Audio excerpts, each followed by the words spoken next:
फटे पुराने कपड़े, लंबी दाढ़ी और दिखने में गरीब सा।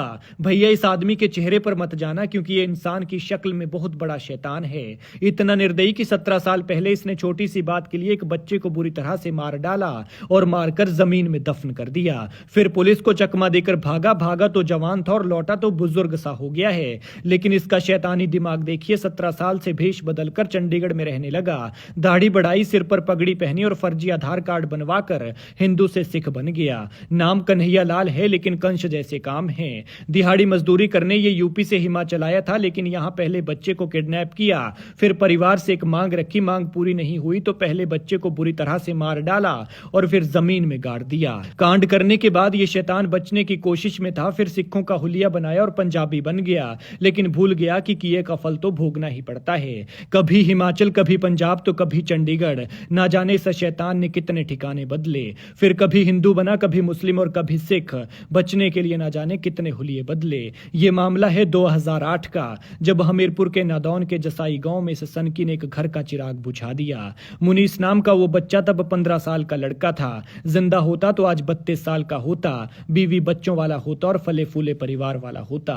बताया जा रहा है कि साल 2008 में कन्हैया लाल अपने 2 भाइयों के साथ जसाई गांव में किसी के पास खेती बाड़ी का काम करता था। 17 मार्च 2008 को मुनीश स्कूल गया था, जिसे आरोपी और उसके साथियों ने अगवा कर लिया। उन्होंने लड़के के परिजनों से 20 लाख रुपए की फिरौती मांगी थी, लेकिन पैसे नहीं मिले तो उन्होंने बच्चे को मारा और जमीन में दफन कर दिया। तब ये मामला हिमाचल का बहुचर्चित मामला बन गया। उन दिनों में हिमाचल में इस तरह के क्राइम बेहद कम देखने को मिलते थे।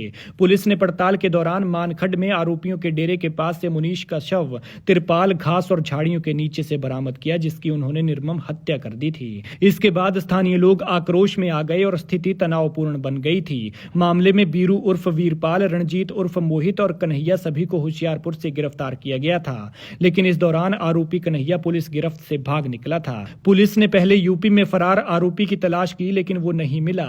बाद में पुलिस को जानकारी मिली कि वो पंजाब के रूपनगर में रह रहा है और उसने वहां पर सिख समुदाय का भेष बना रखा है, लेकिन वहां भी नहीं मिला। पुलिस के मुताबिक कन्हैया लाल बार बार अपना ठिकाना बदल रहा था, जिससे उसकी गिरफ्तारी में देरी हुई। लेकिन इस बार उसके चंडीगढ़ में होने की सूचना मिली, जिसके बाद टीम पूरी तैयारी के साथ चंडीगढ़ पहुंची, जिसके बाद उसे सिख के भेष में गिरफ्तार कर लिया गया।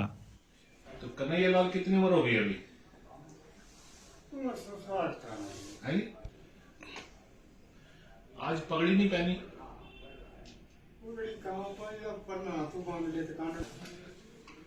सर 8 का 78 नंबर FIR थी थाना नादौन की, जो 17 अप्रैल 2008 को एक यहाँ हत्या की वारदात हुई थी। और गांव जसाई निवासी जो यशवंत सिंह है, उनके पुत्र मुनीश कुमार जो 10वीं कक्षा के छात्र था, उसकी हत्या करके ये दोषी जो कन्हैया लाल और इसके 2 भाई भी थे साथ में, ये यहाँ गांव में कोई प्राइवेट लैंड पे ये खेतीबाड़ी करते थे और इन्होंने इसकी हत्या करके यहाँ से भाग गए थे।